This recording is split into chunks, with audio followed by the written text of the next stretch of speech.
जय श्री श्याम स्टूडेंट्स, कैसे हैं आप सब। चलिए हम स्टार्ट करते हैं जनरल क्लॉसेज एक्ट 1897।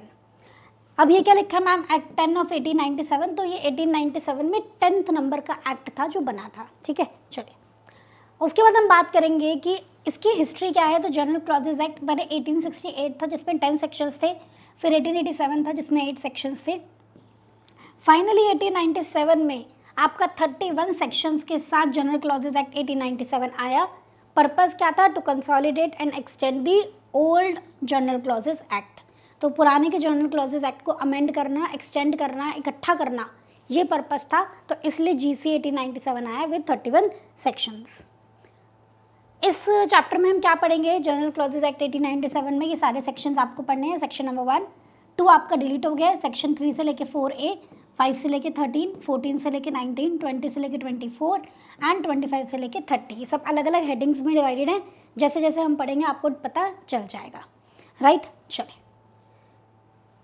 सबसे पहले हम बात करते हैं एम ऑफ द एक्ट की, बैकग्राउंड ऑफ द एक्ट की। तो उसके पहले आप देखो ये आया कब था। तो 11 मार्च 1897 को ये इनैक्ट हुआ था, बना था। ठीक, क्यों बना था मैम, ये देखो नाम से पता लगता है जनरल, जनरल क्लॉजेस। कुछ जनरल बातें इसमें बताई गई हैं, कुछ कॉमन वर्ड्स जैसे एक्ट क्या होता है, गवर्नमेंट क्या होती है, ऑफेंस किसे कहते हैं। तो कुछ कॉमन वर्ड्स जो हर एक्ट में यूज होते हैं, अब उनको हर एक्ट में अलग अलग बताने के बजाय एक कॉमन जनरल क्लॉजेस एक्ट बना दिया और उसमें उनका मीनिंग लिख दिया। ऐसे कुछ कॉमन रूल्स है जो हर एक्ट के लिए कॉमनली एप्लीकेबल होते हैं। तो वो अलग अलग एक्ट में मेंशन करने के बजाय आपने उसको जनरल क्लॉजेस एक्ट में एक साथ ही लिख दिया, राइट। तो क्या है इसका एम, पर्पस, आइए। Object, purpose and importance of general clauses act, very important for exam point of view.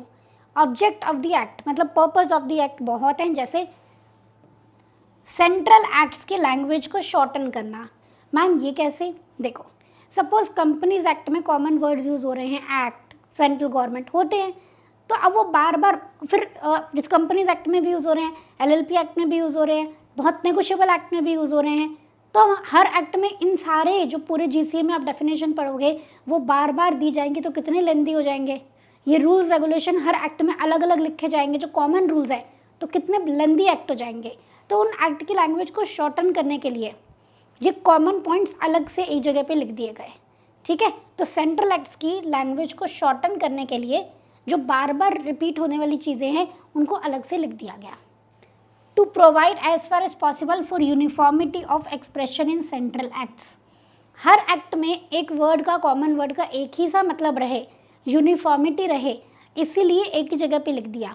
Suppose अब सेंट्रल गवर्नमेंट का मतलब है, ये आपके नेगोशिएबल एक्ट में भी लिखा है, या आपके कंपनीज एक्ट में भी लिखा है। हो सकता है लिखते वक्त कुछ गड़बड़ हो जाए, है ना, या फिर आज बनाया गया आपका नेगोशिएबल इंस्ट्रूमेंट एक्ट और कुछ सालों के बाद दूसरी सरकार ने बनाया कोई और एक्ट, हो सकता है वहाँ सेंट्रल गवर्नमेंट की डेफिनेशन में फ़र्क आ जाए। तो ये फ़र्क ना आए कुछ कॉमन वर्ड से रिलेटेड, इसलिए अलग से जीसीए बना दिया कि कॉमन वर्ड का यही फिक्स्ड मतलब लग रहे हर एक्ट के लिए, यूनिफॉर्मिटी मेंटेन रहे हर एक्ट के लिए, ये रूल्स रेगुलेशन कॉमन रहे हर एक्ट के लिए। ऐसा ना हो एक्ट टू एक्ट ये डिफर हो जाए, क्योंकि ये कॉमन बातें हैं जो आप पढ़ोगे इस पूरे चैप्टर में आपको समझ में आ जाएंगी, ठीक है। तो यूनिफॉर्मिटी ऑफ एक्सप्रेशन के लिए आपने ये जनरल क्लॉजेज एक्ट बनाया है। To state explicitly certain convenient rules for the construction and interpretation, कुछ कन्वीनियंट रूल्स बताने के लिए, क्लियरली अलग से बताने के लिए ये आपने जनरल क्लॉजेज एक्ट बताया है, बनाया है। To guard against slips and oversights, एक ही चीज़ को बार बार हर एक्ट में कॉपी पेस्ट करेंगे तो कुछ मिस्टेक्स भी हो सकती हैं। अब लॉ में तो एक कॉमा से ही मीनिंग चेंज हो जाता है, तो ऐसे में मिस्टेक्स ना हो। स्लिप्स या ओवरसाइट, कुछ लिखना भूल गए, कोई वर्ड लिखना रह गया, कोई वर्ड, कोई लाइन लिखनी रह गई, ठीक है, या कॉमा लगाना रह गया तो मीनिंग ही चेंज हो जाएगा। तो ये अवॉइड करने के लिए एक ही जगह पे लिख दिया, ठीक है। सारे जो rules regulation common word meanings हैं वो सब एक जगह पे लिख दिए। समझ में आया तो जीसी क्यों आया। तो जो वाइट में लिखा है दीज आर द कीवर्ड्स। पहला है आपका शॉर्टन द लैंग्वेज, फिर है यूनिफॉर्मिटी ऑफ एक्सप्रेशन, फिर है कन्वीनियंट रूल को क्लियरली एक्सप्लिसिट करने के लिए, मेंशन करने के लिए, एंड फोर्थ है आपका to guard against slip and oversights by importing into every act, जो हर एक्ट में इसको लाने में शायद स्लिप्स एंड ओवरसाइट हो जाता, उसको अवॉइड करने के लिए, ठीक है। चलिए जैसे कॉमन बात क्या लिखी है जीसी में, उसका एक एग्जाम्पल है, wherever the law provides that court will have the power to appoint, suspend or remove a receiver, तो लेजिस्लेचर सिंपली इनैक्ट करता है कि wherever convenient the court may appoint receiver and it was implied within that language that it may also remove or suspend him. Simple भाषा में बोले तो अगर law में लिखा है कि कोर्ट रिसीवर अपॉइंट कर सकता है, तो जीसीए में लिख दिया कि भैया अपॉइंट की पावर के साथ साथ रिमूव सस्पेंड की पावर भी ऑटोमेटिकली कोर्ट के पास आ जाती है। कोर्ट अगर अपॉइंट कर सकता है रिसीवर तो रिमूव और सस्पेंड भी कर सकता है। ये कॉमन बात है, ये हर एक्ट पे एप्लीकेबल होती है, इसको जीसीए में लिख दिया। तो ऐसे ही कुछ कॉमन रूल्स आपको जीसीए में देखने को मिलते हैं, राइट। चलिए, एप्लीकेशन ऑफ जीसीए। जीसीए का कोई टेरिटोरियल एक्सटेंट नहीं है। बाकी एक्ट में देखोगे तो act applies to whole of India ऐसा लिखा है। जीसीए का ऐसा कोई टेरिटोरियल एरिया डिफाइन नहीं है। ये अप्लाई होगा हर टेरिटरी पे जहाँ भी सेंट्रल एक्ट अप्लाई होता है, ठीक है, राइट। और जैसे सेंट्रल एक्ट अप्लाई होता है वैसे ये अप्लाई हो जाएगा। सेंट्रल एक्ट जिस पे जीसीए लगता है, तो इंडियन पार्लियामेंट के जो एक्ट है, ठीक है, उनके रूल्स एंड रेगुलेशंस जो भी हैं उन पे जीसीए लगेगा। Act of dominion legislation, dominion legislation मतलब वो पीरियड 15 अगस्त 1947 से 26 जनवरी 1950 आज़ादी से कॉन्स्टिट्यूशन बनने का जो टाइम पीरियड है उसे डोमिनियन लेजिस्लेचर कहते हैं। तो उस दौरान जो भी एक्ट बने हैं उन पे जीसीए लगेगा। और act pass before the commencement of constitution, तो कॉन्स्टिट्यूशन से पहले के जो एक्ट है 15 अगस्त से भी पहले वाले बोले हैं, by governor general and council, British government का पार्ट होते थे ये, और governor general acting in legislative capacity. देखो, तो आज के टाइम में जो एक्ट बनते हैं उन पे जीसीए लगेगा। 15 अगस्त से 26 जनवरी के बीच में जो, मतलब 15 अगस्त 1947 से 26 जनवरी 1950 के बीच में जो एक्ट बने थे उन पे जीसीए लगेगा। 15 अगस्त से पहले जो ब्रिटिश सरकार के टाइम पे एक्ट बने थे और आज तक चल रहे हैं उन सब पे जीसीए लगेगा। For example Indian contract act 1872, ठीक है, कब बना था ये? 1872 में, 15 अगस्त 1947 से पहले और आज भी चल रहा है, तो इस पे भी जीसीए लगेगा। समझ में आ गई आपको? चलिए, उसके बाद हम क्या कह रहे हैं, article 367 of constitution of India authorises use of general clauses act for interpretation of constitution. In fact आप जीसीए को कॉन्स्टिट्यूशन के इंटरप्रिटेशन के लिए भी यूज कर सकते हो। आर्टिकल 367 ऑफ कॉन्स्टिट्यूशन में लिखा है, इसका यही मतलब है, unless the context otherwise require the GCA shall subject to any adaptations and modifications, जो जरूरी है अंडर द आर्टिकल 372, इसको आप अप्लाई कर सकते हो for interpretation of this constitution, ठीक है। कॉन्स्टिट्यूशन की लाइन्स है ये कि आप GCA 1897 को यूज़ करके कॉन्स्टिट्यूशन को भी इंटरप्रेट कर सकते हो। तो GCA कॉन्स्टिट्यूशन के इंटरप्रिटेशन पे भी अप्लाई होता है, एज इफ, जैसे, कैसे अप्लाई होता है, जैसे वो अप्लाई होता है एक्ट पे, ठीक है। पार्लियामेंट का या लेजिस्लेचर, डोमिनियन लेजिस्लेचर वाला जो एक्ट है, मतलब किसी भी एक्ट पे जैसे आप जीसीए अप्लाई करते हो ऐसे ही आप कॉन्स्टिट्यूशन पे भी विद मॉडिफिकेशंस जो रिक्वायर्ड है जीसीए अप्लाई कर सकते हो कॉन्स्टिट्यूशन को इंटरप्रेट करने के लिए, ठीक है। Got it? चलिए, नेक्स्ट है section 3 of general clauses act which deals with definitional clause. Section 3 में आपकी डेफिनेशन लिखी है। जनरली हर एक्ट में सेक्शन 2 में लिखा होता है, इसमें सेक्शन 2 ओमिटेड है, मतलब डिलीटेड है, तो 3 में लिखी है। ये अप्लाई होती है to all the to general clauses act and to all the central acts and regulations जो commencement of general clauses act के बाद आए हैं, ठीक है। Section 4 of general clauses act which deal with application of foregoing definition to previous enactment. देखो अब सीधी सी बात है, सेक्शन 3 क्या कह रहा है? सेक्शन 3 पहले तो ऊपर वाला पॉइंट क्या कह रहा है कि सेक्शन 3 में जो डेफिनेशन है वो सेंट्रल एक्ट पे अप्लाई होती है, जीसीए पे अप्लाई होती है, और मतलब और कौन सा सेंट्रल एक्ट पे अप्लाई होती है? जो जीसीए के बाद आए हैं। तो मैडम जो जीसीए से पहले के हैं, 1897 से पहले के हैं, जैसे 1872, उसके बारे में कहाँ लिखा है? उसके बारे में आपको सेक्शन 4 में लिखा है।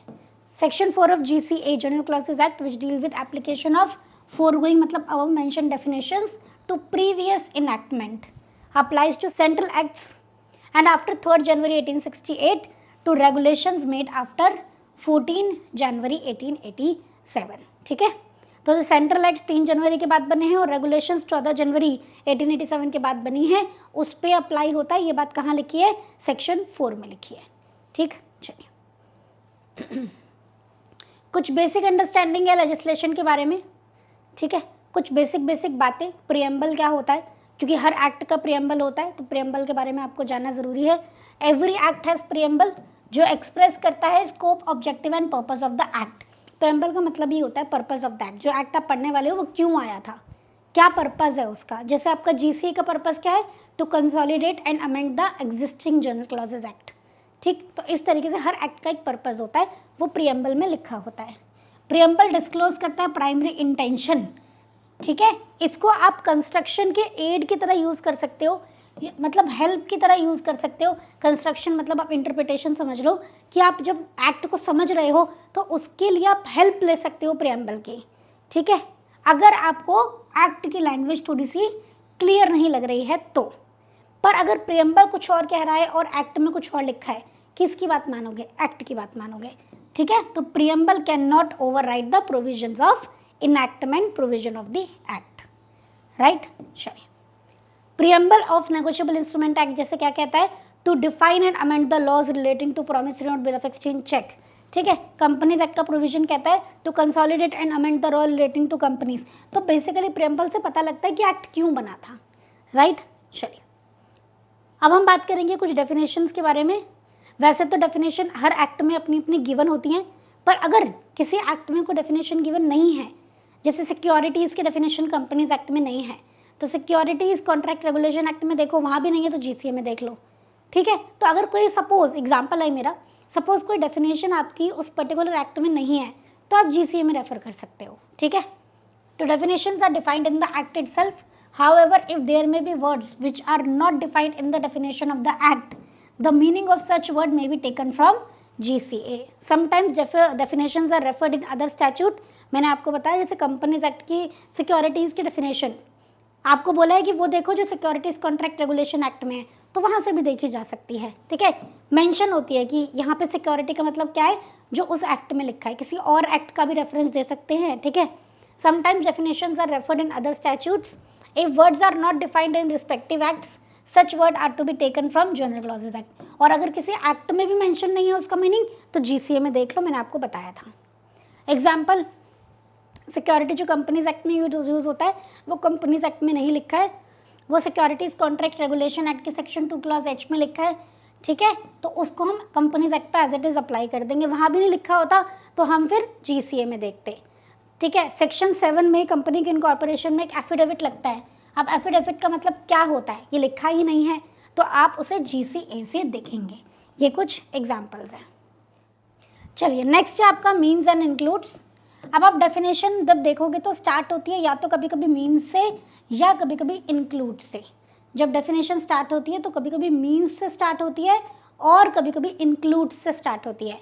जब डेफिनेशन मीन्स से स्टार्ट हो रही है, इसका मतलब बड़ी रिस्ट्रिक्टिव सी डेफिनेशन है, एग्जॉस्टिव डेफिनेशन है, जो बताया है बस वही हमें मानना है। और जब इंक्लूड से स्टार्ट होती है, मतलब नॉर्मल मीनिंग तो ये है, ये भी इंक्लूड कर लो जो हम बता रहे हैं, तो बड़ी ओपन डेफिनेशन रहती है, वो इंक्लूसिव नेचर की डेफिनेशन रहती है, काफ़ी सारी चीज़ें उसमें इंक्लूड हो सकती है, ठीक है। आओ, तो some definitions use the word means, तो इसका मतलब डेफिनेशन एग्जॉस्टिव नेचर की हैं और एग्जैक्टली टर्म को क्लियरली डिफाइन करती हैं। और कुछ डेफिनेशंस में वर्ड यूज़ किया जाता है इंक्लूड, ठीक है। तो इसमें ना आपको वर्ड की डेफिनेशन नहीं दी जाती है, ठीक है, उसको ओपन रखा जाता है, इंक्लूसिव नेचर की डेफिनेशन हम कहते हैं। The word defined is not restricted to the meaning assign to it. Includes में बस जो बता रहे हैं वही नहीं होता है, और भी चीज़ें उसमें इंक्लूड हो सकती हैं, ठीक है। But it has extensive meaning which also includes the meaning जो असाइन किया जा रहा है।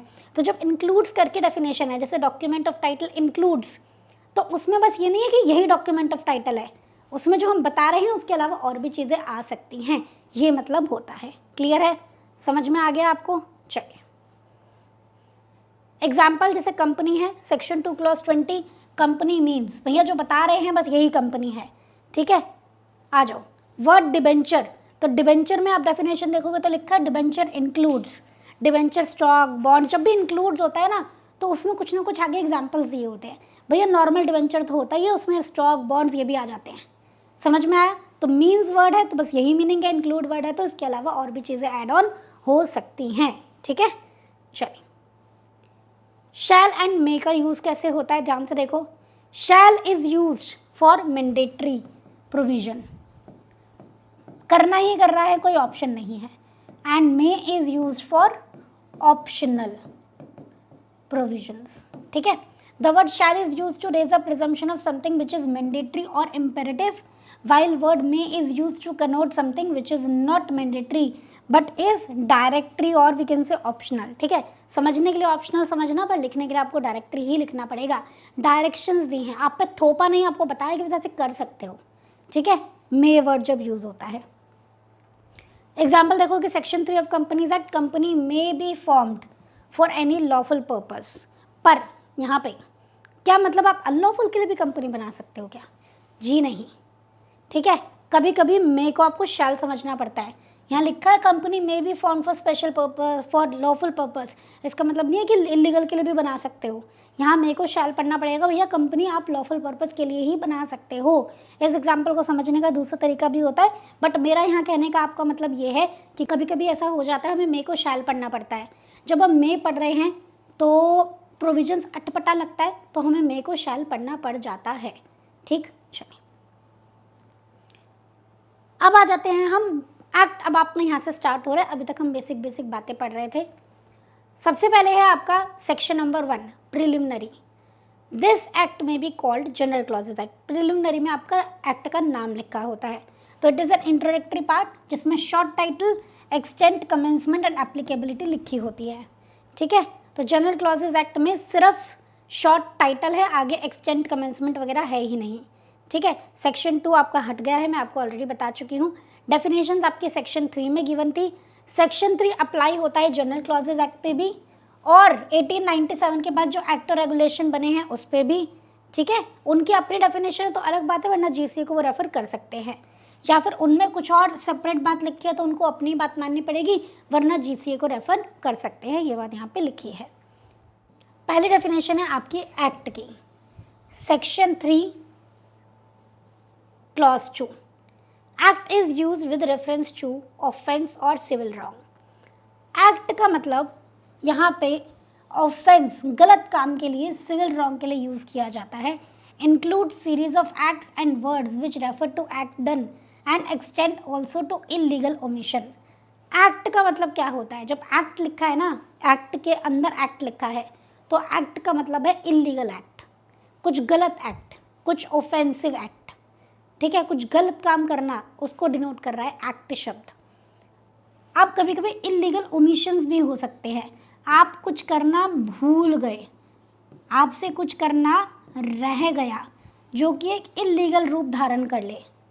फॉर एग्जाम्पल, आपको एक पर्सन की केयर के लिए जॉब पे रखा गया था और आप उसे दवाई देना भूल गए, तो ये भूलना भी एक एक्ट माना जाता है, ठीक है। यही लिखा है। An act required to be done cannot necessarily means a positive act.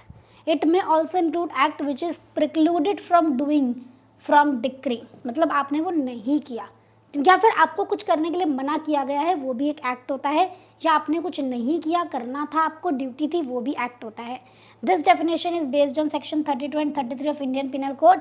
ये आपको समझने की जरूरत नहीं है। And it applies to civil wrongs as well as crime. Civil wrong पे, क्राइम पे, सब पे अप्लाई होती है। वहाँ भी एक्ट का मतलब यही होता है। एक्ट मतलब कुछ गलत काम करना, ठीक है। समझ में आ गया। नेक्स्ट डेफिनेशन हमारी एफिडेविट की, section 3 clause 3। Affidavit shell include affirmation and declaration in case of person by law, जिनको अलाउ है अफर्म या डिक्लेयर करना। मतलब जैसे हम कहते हैं ना कि हम ऐसा अपनी कोई बात को सामने रखना, उसको सहमति देना कि हाँ ये जो है ये मेरा ही घर है, ये मेरा ही डॉक्यूमेंट है, ठीक है, मेरा नाम ये है, मैं इस एड्रेस पे रहता हूँ। उस बात को स्वीकार करना, डिक्लेयर करना, अफर्म करना, उसको सहमति देना इज नोन एज अफर्मेशन, ठीक है। तो एफिडेविट के थ्रू आप अफर्म करते हो कि हाँ मैं ये ऐसा कह रहा हूँ और मैंने जो भी ऊपर डॉक्यूमेंट्स दिए हैं वो एकदम करेक्ट है। ऐसा होता है ना कंपनीज एक्ट में, जब आप इनकॉर्पोरेशन करते हो तो एफिडेविट जाता है कि हमने जो भी इन्फॉर्मेशन दी है वो एकदम करेक्ट है। तो आप इन्फॉर्मेशन करेक्ट है इस बात को क्या कर रहे हो? अफर्म कर रहे हो, डिक्लेयर कर रहे हो। तो एफिडेविट इज जिसके थ्रू अफर्मेशन एंड डिक्लेरेशन किया जाता है, ठीक है। It is inclusive in nature, क्यों इंक्लूड लिखा है, ठीक है। तो जनरल एफिडेविट यूज़ होता है वो भी, और किसी को अफर्म और डिक्लेयर कर रहे हो आप किसी डॉक्यूमेंट के थ्रू, वो भी एफिडेविट होता है, ठीक है। इसमें डेफिनेशन नहीं गिवन है एफिडेविट की। तो जनरल भाषा में बोला जाए तो एफिडेविट क्या होता है? It is a written statement जिसमें आप ओथ देते हो या अफर्मेशन देते हो और जिसको एविडेंस के तौर पे कोर्ट के सामने या किसी भी अथॉरिटी के सामने भी रखा जा सकता है, राइट। चलिए नेक्स्ट है आपका सेंट्रल एक्ट। सेंट्रल एक्ट में क्या क्या आ जाता है? सेंट्रल एक्ट में एक्ट ऑफ डोमिनियन लेजिस्लेचर आ जाते हैं और act of Indian legislature pass before the commencement of constitution. तो इंडिया में डोमिनियन लेजिस्लेचर मतलब कॉन्स्टिट्यूशन के पहले और इंडिपेंडेंस के बाद कॉन्स्टिट्यूशन से पहले जो भी आपके एक्ट बने थे, ठीक है, कॉन्स्टिट्यूशन से पहले इंडियन लेजिस्लेचर में जो भी एक्ट बने थे वो सारे आपके सेंट्रल एक्ट में आ जाएंगे।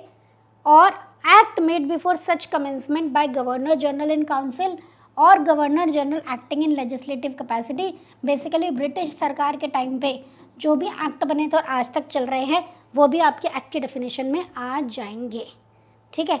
तो डोमिनियन लेजिस्लेचर में या इंडियन लेजिस्लेचर में जो एक्ट बने थे कमेंसमेंट ऑफ कॉन्स्टिट्यूशन से पहले, कॉन्स्टिट्यूशन कब कमेंस हुआ था, कब से एप्लीकेबल हुआ था, 26 जनवरी 1950 से, तो उसके पहले जो एक्ट बने हैं वो, और जो ब्रिटिश सरकार में मतलब आज़ादी से भी पहले जो एक्ट बने होंगे उन पे उनको भी सेंट्रल एक्ट बोला जाएगा, ठीक है। चलिए सेंट्रल गवर्नमेंट में कौन आएगा, ध्यान से देखो। कॉन्स्टिट्यूशन के आने से पहले सेंट्रल गवर्नमेंट मतलब governor general in council. After the commencement of constitution central government का मतलब है प्रेसिडेंट ऑफ इंडिया, ठीक है। State government for functions interested, जो काम स्टेट गवर्नमेंट को सौंप दिए गए हैं उसके लिए स्टेट गवर्नमेंट को ही सेंट्रल गवर्नमेंट का दर्जा दिया जाएगा, अगर स्टेट गवर्नमेंट अपनी अथॉरिटी के अंदर अंदर काम कर रही है तो। कॉन्स्टिट्यूशन ऑफ 1950 अगर आप देखोगे तो जब उस टाइम हमारे ना स्टेट्स को जितने भी स्टेट है हमारी कंट्री में उसको डिफरेंट कैटेगरी में डिवाइड कर दिया गया था, हालांकि अभी ऐसा कोई कैटेगराइजेशन नहीं है, उस टाइम था और आपके एग्जाम पॉइंट ऑफ व्यू से इतना रेलेवेंट नहीं है, तो हम क्विकली इसको रीड कर लेते हैं। पार्ट ए स्टेट्स थे, 4 कैटेगरी में डिवाइडेड था, A B C D. Part A states थे जो गवर्नर के प्रोविंसेस, गवर्नर्स के राज्य आते थे, ठीक है, ऑफ ब्रिटिश इंडिया, जिसको गवर्नर रूल करता था, जिसको प्रेसिडेंट और इलेक्टेड स्टेट लेजिस्लेचर अपॉइंट करता था, ठीक है। 9 पार्ट ए स्टेट्स थे, आसाम, बिहार, बॉम्बे, इनको याद करने की ज़रूरत नहीं है, ठीक है, ज़्यादा से ज़्यादा आप ये कर लो, दैट्स इट। उसके बाद पार्ट बी स्टेट्स जो प्रिंसली स्टेट्स या ग्रुप्स हुआ करते थे, ठीक है, गवर्नड बाय राज प्रमुख who was usually the ruler of constituent state, जो वहाँ का राजा होता था, एंड एन इलेक्टेड लेजिस्लेचर, और एक इलेक्टेड बंदा होता था, राज प्रमुख अपॉइंट किया जाता था बाय प्रेसिडेंट ऑफ इंडिया, ठीक है। उसके बाद 8 पार्ट बी स्टेट्स थे, पार्ट ए 9 स्टेट्स थे एंड पार्ट बी आपके 8 स्टेट्स थे। उसके बाद है पार्ट सी स्टेट जिसमें फॉर्मर चीफ कमिश्नर के प्रोविंसेस सारे आ जाएंगे, प्रोविंसेस मतलब राज्य, और कुछ प्रिंसली स्टेट्स आ जाएंगे और सब गवर्न करे जाते थे by chief commissioner appointed by the president of India. 10 part C states थे आपके, ठीक है, तो 9, 8, 10 ऐसे थे। उसके अलावा आपका लास्ट है part D, sole part D territory was Andaman and Nicobar island, ठीक है, जिसको लेफ्टिनेंट गवर्नर गवर्नर चलाता था, जिसको सेंट्रल गवर्नमेंट अपॉइंट करती थी। तो अभी ऐसा सब नहीं है, बट आप याद कर लेना, part A B C D states में पार्ट ए में 9, पार्ट बी में 8, पार्ट सी में 10 एंड पार्ट डी में इकलौता आपका अंडमान एंड निकोबार आइलैंड आता है, ठीक है। कमेंसमेंट मतलब किस दिन से एक्ट एप्लीकेबल होगा, केम इनटू फोर्स मतलब, कम इनटू फोर्स मतलब कब से एक्ट लागू होगा, that is known as commencement of act, ठीक है।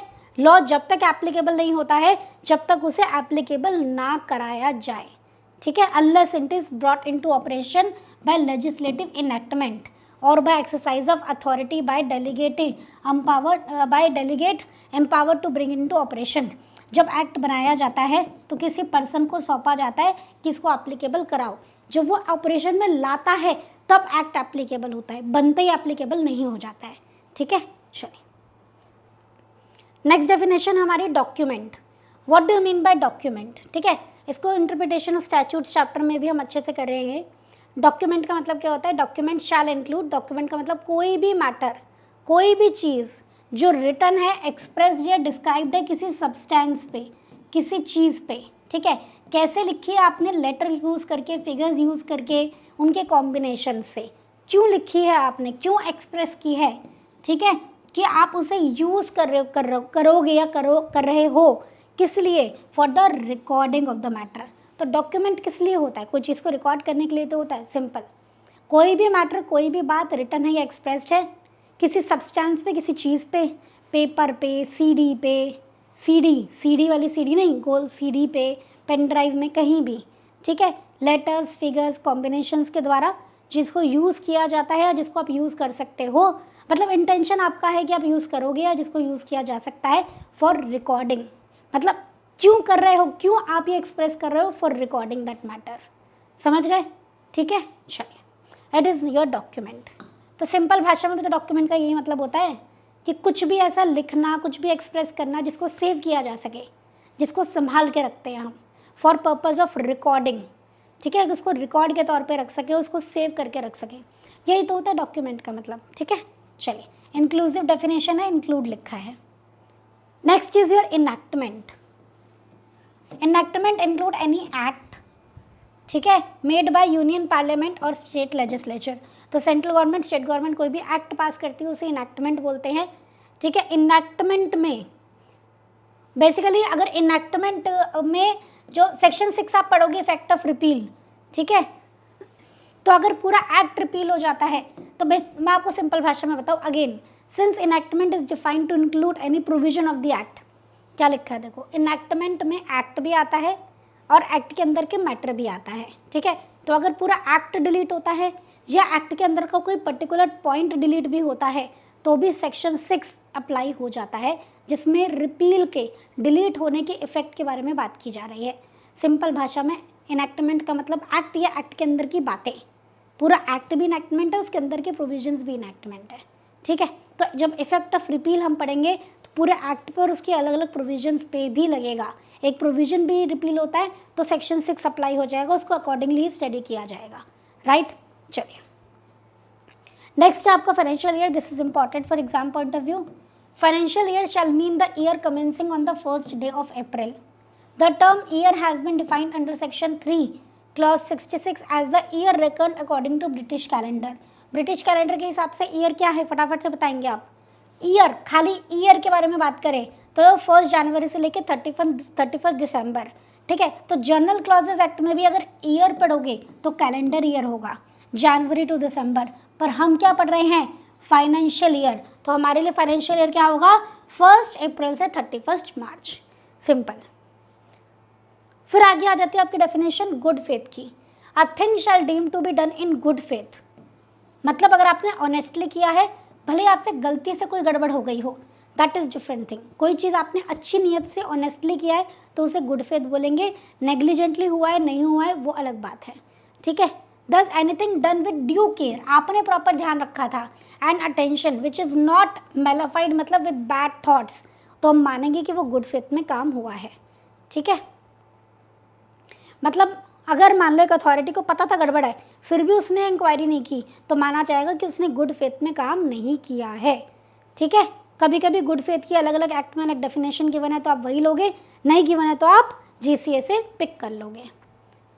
नेक्स्ट है आपका गवर्नमेंट। तो गवर्नमेंट और दी गवर्नमेंट इंक्लूड सेंट्रल और स्टेट दोनों गवर्नमेंट। ठीक है, तो गवर्नमेंट वर्ड लिखा है तो सेंट्रल और स्टेट दोनों गवर्नमेंट आ जाती हैं। हाउएवर जहाँ पे वर्ड गवर्नमेंट यूज़ होता है तो सेंट्रल और स्टेट दोनों आ जाती हैं। Object of this definition is to make clear कि government frequently used as convenient observation may be constitute according to the context. Basically वैसे तो गवर्नमेंट में दोनों आते हैं, पर अगर आप स्टेट गवर्नमेंट की कोई बात पढ़ रहे हो तो वहाँ गवर्नमेंट का मतलब स्टेट गवर्नमेंट है, तो जिस कंटेक्स्ट में आप पढ़ रहे हो ना अकॉर्डिंगली उसको इंटरप्रेट कर लो, ये कहना चाहते हैं। ठीक है, अब गवर्नमेंट के ना 3 विंग्स होते हैं, लेजिस्लेचर जो लॉ बनाता है, एग्जीक्यूटिव जो लॉ को अप्लाई करवाता है, एंड जुडिशरी जो आपके कोर्ट्स होते हैं, कोर्ट। ठीक है, बट नैरो सेंस में देखें तो जनरली हम एग्जीक्यूटिव सरकार की बात करें तो जो सरकार मतलब वो जो आप कानून का पालन ना करो तो सज़ा देती है, ऐसा हम मानते हैं। तो generally executive power of the government के बारे में हम बात करते हैं, but with reference to context कोई और मीनिंग भी उसका हो सकता है। ठीक है, जुडिशरी के लिए हम जनरली कोर्ट ही यूज करते हैं वर्ड। क्लियर, तो meaning to be assign according to expression, therefore depends on the context, on the matter, किसके बारे में आप सरकार शब्द का इस्तेमाल कर रहे हो। राइट, फिर आ जाते हैं आपकी government securities, mean securities of central government या state government, but shall not include security of government of any part B state. Part B state के गवर्नमेंट की सिक्योरिटीज़ को काउंट नहीं करेंगे, अब इसका रिलेवेंस नहीं रहा है क्योंकि अभी तो ABCD कुछ होता ही नहीं है ना, तो बस गवर्नमेंट चाहे सेंट्रल गवर्नमेंट चाहे स्टेट गवर्नमेंट की सिक्योरिटी गवर्नमेंट सिक्योरिटीज़ होती है, ठीक है। चलिए next is your immovable property, very important for exam point of view. It is inclusive definition, इसमें 4 एलिमेंट होते हैं। इमूवेबल प्रॉपर्टी में इंक्लूसिव अगेन लैंड आ जाता है, ज़मीन आपकी इमूवेबल प्रॉपर्टी है, ज़मीन से कोई भी आपको फ़ायदा हो रहा है इमूवेबल प्रॉपर्टी है, जो चीज़ ज़मीन से जुड़ी हुई है बिल्डिंग इमूवेबल प्रॉपर्टी है, कोई भी चीज़ ज़मीन से वैसे नहीं जुड़ी है पर आपने पेज से कस के उसे जोड़ दिया है, ठीक है, कोई फर्नीचर है परमानेंटली आपने ज़मीन में लगा दिया है, this is again also immovable property, ठीक है। तो ट्रीज़ को आप इमूवेबल प्रॉपर्टी मानते हो because they are attach to और रूटेड इन द अर्थ, ठीक है। अब benefit arising out of land मतलब लैंड से आपको कोई फ़ायदा हो रहा है, ठीक है। तो फॉरेस्ट प्रोड्यूस को कन्वे करने का मतलब बेचने का या बनाने का या उगाने का जो आपका राइट होता है, जैसे तेंदू लीव्स, टिम्बर, बैम्बू, इनको उगाने का राइट, ठीक है। सॉइल को यूज़ करने का राइट ब्रिक बनाने के लिए, right to build on and occupy the land for business purposes and right to grow new trees to get leaves from trees that grow in further, ये सब आपके इमूवेबल प्रॉपर्टी में आते हैं बिकॉज ये सब क्या है, benefits arising out of land है, ठीक है। याद कर लेंगे, very important for MCQ as well as direct question. किसी को अपने घर में से अपनी जगह में से रास्ता देना ये इमूवेबल प्रॉपर्टी माना जाता है because it is attach to land, पर पानी को निकलने के लिए रास्ता देना इसे इमूवेबल प्रॉपर्टी नहीं माना जाता क्योंकि ये सर्विस के तौर पे है और डायरेक्टली लैंड से जुड़ी हुई नहीं है, ठीक है, इसलिए। नेक्स्ट है हमारा imprisonment. Imprisonment means imprisonment of either description as मतलब जो भी IPC में सज़ा लिखी हो उसे सज़ा बोलते हैं। अब सज़ा कैसी हो सकती है, सज़ा हार्श भी हो सकती है, मतलब बहुत ही डिफ़िकल्ट सज़ा, सज़ा मौत भी सज़ा है, ठीक है, और छोटा मोटा कुछ दिन की कैद भी सज़ा है, ठीक है। तो सज़ा में भी हार्ड और सिंपल। सेक्शन 53 ऑफ IPC कहता है पनिशमेंट 2 तरीके की होती हैं, रिग्रस मतलब बहुत हार्ड, और मतलब rigorous that is with hard labour, और सिंपल, रिग्रस और सिंपल 2 तरीके की सज़ा होती है। कोर्ट की मर्जी है कि वो एक सज़ा को रिग्रस करे कि सिंपल करे, ठीक है। Next definition is your Indian law. It refers to laws that have been into the force of law in India, मतलब कोई भी एक्ट लॉ में आता है, ऑर्डिनेंसेस लॉ में आते हैं। एक्ट मतलब जो पार्लियामेंट के थ्रू पास हुआ है, ऑर्डिनेंसेस मतलब जो पार्लियामेंट अगर ऑपरेशन में नहीं है तो इमरजेंसी में पास होता है ऑर्डिनेंस, और जब पार्लियामेंट आ जाती है सेशन में तो इसको एक्ट के तौर पे बना दिया जाता है। स्टिल बट जब तक पार्लियामेंट नहीं आ रही है तो वो ऑर्डिनेंस कहलाया जाएगा ना, तो वो भी इंडियन लॉ का पार्ट माना जाता है। रेगुलेशन, ठीक है, आप पढ़ोगे बाय सेंट्रल गवर्नमेंट में बाय रेगुलेशंस प्रिस्क्राइब, तो अगर पावर दी है किसी को कोई रूल्स या रेगुलेशन बनाने की तो उसके अंदर रेगुलेशन बनाई गई है, वो भी लॉ का पार्ट है।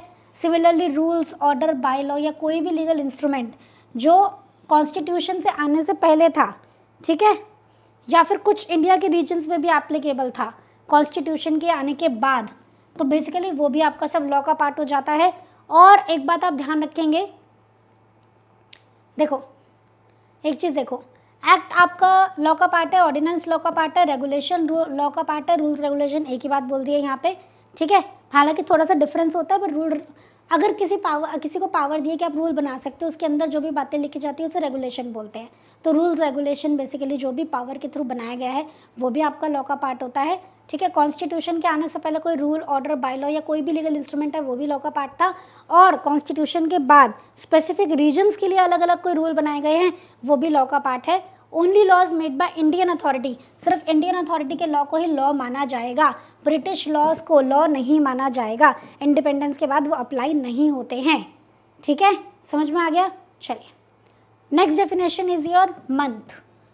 Month means month record according to British calendar, month जो ब्रिटिश कैलेंडर में है जनवरी फरवरी वो मंथ होते हैं। Movable property, movable property means every kind of property except immovable property, जैसे आपके डेट्स हो गए, शेयर्स हो गए, इलेक्ट्रिसिटी, ये मूवेबल है, जो इमूवेबल नहीं है वो मूवेबल है। फिर आ जाती है आपकी ओथ। आप ओथ एफिडेविट ये सेम ही है, देखो oath shall include affirmation and declaration in case of person by law allowed to affirm और डिक्लेयर इंस्टेड ऑफ स्वेरिंग, ठीक है। तो आप कसम खा के बोल रहे हो, तो इसकी बजाय आप डॉक्यूमेंट पे अगर उसे अफर्म और डिक्लेयर कर रहे हो, इसी को एफिडेविट बोलते हैं, इसी को ओथ बोलते हैं, सेम। ऑफेंस का मतलब क्या हो जाएगा? ऑफेंस मीन्स एनी एक्ट और ओमिशन जो पनिशेबल है under any law for the time being in force. तो किसी भी कानून में जो सज़ा के काबिल कार्य है उसे हम ऑफेंस कहते हैं। कोई भी आपने काम किया जो पनिशेबल है किसी कानून में, उसे ऑफेंस कहा जाता है, राइट। फिर आपका एक डॉक्यूमेंट होता है ऑफिशियल गज़ट, आजकल तो ऑनलाइन होता है। Official gazette means gazette of India और ऑफिशियल गज़ट ऑफ स्टेट। तो सेंट्रल गवर्नमेंट मतलब पूरा सेंट्रल लेवल पे जो गज़ट है या स्टेट लेवल पे जो ऑफिशियल गज़ट है, दोनों को ही गज़ट माना जाता है, ऑफिशियल गज़ट माना जाता है। It is a kind of public journal और एक ऑथराइज्ड लीगल डॉक्यूमेंट है सरकार का, जो वीकली पब्लिश किया जाता है by department of publication, ministry of housing and urban affairs. अब इलेक्ट्रॉनिकली होता है। पब्लिक जर्नल, ऑफिशियल नोटिस वगैरह, मतलब इस जर्नल में ऑफिशियल नोटिस वगैरह पब्लिश किए जाते हैं, ठीक है। इसे government of India press publish करती है। नेक्स्ट है आपका पर्सन कौन होता है? पर्सन में company, association, body of individual, incorporate हुई है नहीं हुई है सब आ जाते हैं। फिर आपका रजिस्टर्ड मतलब आ जाता है। रजिस्टर्ड मतलब कोई भी डॉक्यूमेंट जो इंडिया में रजिस्टर है under the any law for the time being in force. कोई भी आपने डॉक्यूमेंट रजिस्टर कराया है स्टैम्प एक्ट में, रजिस्ट्रेशन एक्ट में, तो वो रजिस्टर्ड बन जाता है, ठीक है।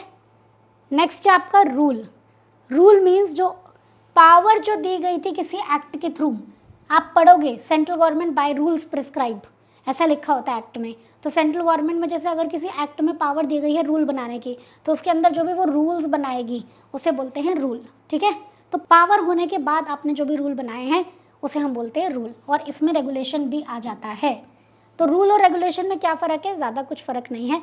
रेगुलेशन मतलब जनरल बात बोल देना, और रूल मतलब स्पेसिफिकली डिटेल दे देना कि ये फॉर्म सबमिट करो, विद इन इतने डेज सबमिट करो। डिटेल में बात बता दोगे तो वही रूल हो जाता है। मोटी मोटी बात बताओगे कि रजिस्ट्रार को बताना है, बस ये हो गया रेगुलेशन, ठीक है। चलिए नेक्स्ट डेफिनेशन है आपकी schedule. Schedule means schedule to the act. Act में जो भी स्केड्यूल्स लगे हैं या रेगुलेशन अगर बनाए हो तो उसमें कोई स्केड्यूल बताए हैं तो वो स्केड्यूल होता है। टेबल, टेबुलर फॉर्मेट में कुछ प्रेजेंट करना, ठीक है। Next is your section. Section means act regulation का सेक्शन, ठीक है। चलिए next is subsection. Subsection shall mean subsection of the section, जिसमें वर्ड आ रहा है, मतलब सेक्शन का जो पार्ट है, सब पार्ट है, दैट इज सबसेक्शन। पता ही है, और ये पूछा भी नहीं जाता है एग्जाम में। Next is swear. Swear with its grammatical variation and cognate expression. Same आगे आपकी एफिडेविट और ओथ की डेफिनेशन है। Shall include affirmation and declaring in case of persons by law allowed to affirm और declare instead of swearing, same, ठीक है। तो अपने ग्रामेटिकल वेरिएशंस को, मतलब थोड़ा बहुत ग्रामेटिकल यहाँ पे लैंग्वेज चेंज हो जाती है, ठीक है, एक्सप्रेशंस चेंज हो जाते हैं, बाकी इसमें भी यही होता है जो आपके एफिडेविट में होता है। तो एफिडेविट, ओथ, स्वेयर तीनों की सेम डेफिनेशन है। राइटिंग का मतलब क्या होता है? Section point number 27 is writing की definition. Expression refers to writing shall be construed as including reference to printing, lithography, photography, कोई भी mode of representing or reproducing word in visible form. सिर्फ लिखना ही अब लिखना नहीं है, प्रिंट आउट निकाला है ये भी राइटिंग में है, ठीक है, गॉट इट, यही लिखा हुआ है बस। फोटोग्राफ्स के फॉर्म में है वो भी राइटिंग में है। ईयर का मतलब हमने आपको बताया ही था, ईयर लिखा है तो कैलेंडर ईयर, ठीक है, जनवरी टू दिसंबर, 1 जनवरी से 31 दिसंबर। फाइनेंशियल ईयर लिखा है तो अप्रैल से मार्च, 1 अप्रैल से 31 मार्च, क्लियर है। चलिए अब आ जाता है सेक्शन नंबर 4। जो ऊपर आपने अभी डेफिनेशंस पढ़ी हैं वो प्रीवियस इनैक्टमेंट पे कैसे एप्लीकेबल होती है। भाई देखो, जो जीसी आने के बाद जो एक्ट आए हैं उन पे तो पूरी पूरी अप्लाई होती है, उसके पहले पे कैसे अप्लाई होती है ये सेक्शन 4 बता रहा है। So there are certain definitions in section 3 of GCA जो 1897 के पहले के एक्ट पे भी अप्लाई होती है, ठीक है। आ जाओ, इसे 2 पार्ट में डिवाइड किया है। Application of term expressions to all central act made after 3 January 1868 से के बाद जो भी एक्ट बने हैं, और जो रेगुलेशन 14 जनवरी 1897 के बाद बना है, ठीक है। तो ये सारी डेफिनेशंस उस पर अप्लाई हो जाएंगी। Affidavit, immovable property, imprisonment, month, movable property, oath, ये सारी, ठीक है।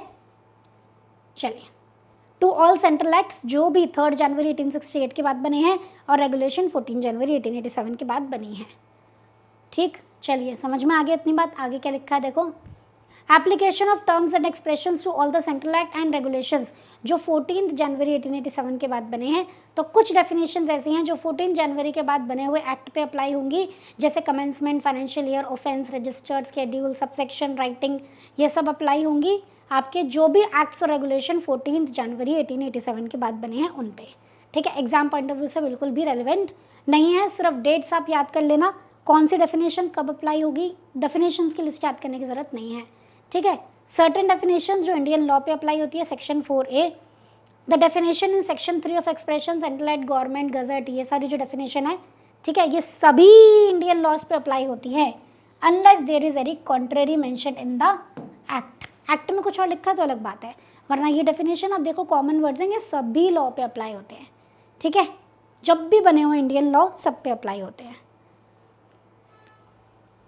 आइए चलिए अब हम बात करते हैं about general rules of construction. Section 5 से सेक्शन 13 तक इसमें कवर होंगे। सेक्शन 5 कहता है coming into operation of enactment.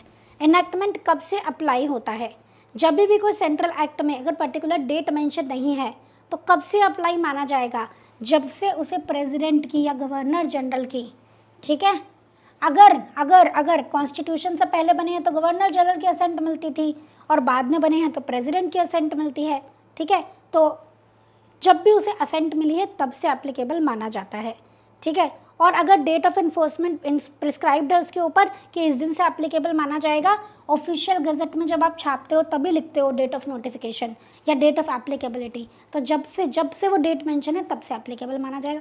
Simple सी बात है, डेट मेंशन है तो तब से एप्लीकेबल माना जाएगा, नहीं मेंशन है तो जब असेंट मिली थी तब से एप्लीकेबल माना जाएगा। That's it.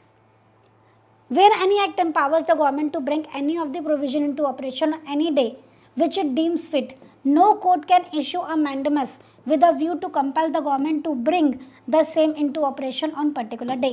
तो अगर गवर्नमेंट को पावर दी गई है कि भाई तुम अपने हिसाब से देखो कि ये एक्ट कब से लागू करना है, तो कोर्ट आप गवर्नमेंट को ये नहीं बोल सकते लागू क्यों नहीं किया, ठीक है, कि इस दिन से ही लागू करो, ऐसा आप नहीं बता सकते हो। पर हाँ, अगर बहुत डिले हुए जा रहा है, ठीक है, मैंडेटस मीन्स ऑर्डर होता है बेसिकली, कुछ और नहीं होता है। हाउएवर, पर अगर बहुत डिले हो गया है और कोई एक्ट या उसका प्रोविजन अप्लाई नहीं हो पाया है अभी तक, तो कोर्ट रिट के थ्रू डायरेक्शन दे सकती है गवर्नमेंट को कि अरे भाई सो गए क्या, इसको ऑपरेशन में लाओ। ठीक है, सोचो कि इसको कब ऑपरेशन में लाना है, भूल गए आप, ये एक्ट या प्रोविजन बना रखा है, इसको अप्लाई कराना है, कराओ। ठीक है, तो अगर सेंट्रल गवर्नमेंट को पावर दी है कि इस एक्ट को आपको अप्लाई कराना है, तो कोर्ट आप ये नहीं बोल सकते हो कि इस डेट से अप्लाई कराओ, आपके पास पावर नहीं है।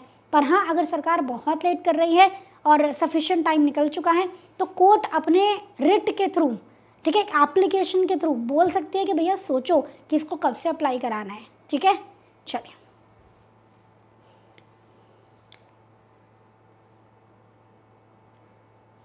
चलो, जैसे सेबी है, जो सेबी रेगुलेशन है वो सेबी के द्वारा इशू करी गई थी 14 अगस्त 2015 को, लेकिन अप्लाई हुई थी फ्रॉम 1 जनवरी। तो अगर ऐसे डेट मेंशन है तो उस डेट से अप्लाई हो जाती है। ठीक है, तो ये रेगुलेशन 1 जनवरी 2016 से अप्लाई मानी जाती है। समझ गए, इसमें कोई भी दिक्कत नहीं है। Also law takes no cognizance of fraction of day, thus where an act provides that it is to come into force on 1st day of January, it will come into force as soon as the clock has struck 12। अगर बोला है कि 1 जनवरी से apply होगा तो जैसे ही रात को 12 बजेंगे 31 दिसंबर की, तभी वो लॉ अप्लाई हो जाएगा।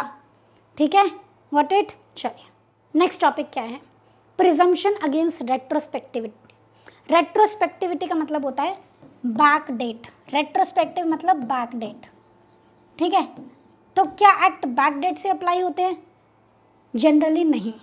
इट इज़ अज्यूम्ड कि जिस दिन एक्ट बना है उस दिन के आगे की डेट से अप्लाई होगा, बट अगर लिखा है क्लियरली कि रेट्रोस्पेक्टिवली अप्लाई होगा, बैक डेट से अप्लाई होगा, तो बैक डेट से अप्लाई होगा। ठीक है, all laws generally operate prospectively मतलब आगे की तारीखों में अप्लाई होता है, till there are express words giving retrospective effect. और जहाँ पे लैंग्वेज यूज़ हो रही है जिससे पता लगता है कि रेट्रोस्पेक्टिव आपने इफेक्ट को लाया है, मतलब बैक डेट से अप्लाई कर रहे हो, तो अलग बात है। जनरली ऐसा माना जाता है बाय डिफ़ॉल्ट कि आगे के लिए ही लॉ बना है। ठीक है, क्लियर। और ये बात है भी सही, कोई भी रूल बनेगा तो आगे के लिए बनेगा ना। Hence the question whether the statutory provision has retrospective effect or not depends primarily on the language, किस लैंग्वेज में वो काउच मतलब बनी है उसके हिसाब से आपको पता लगता है, ठीक है। चलिए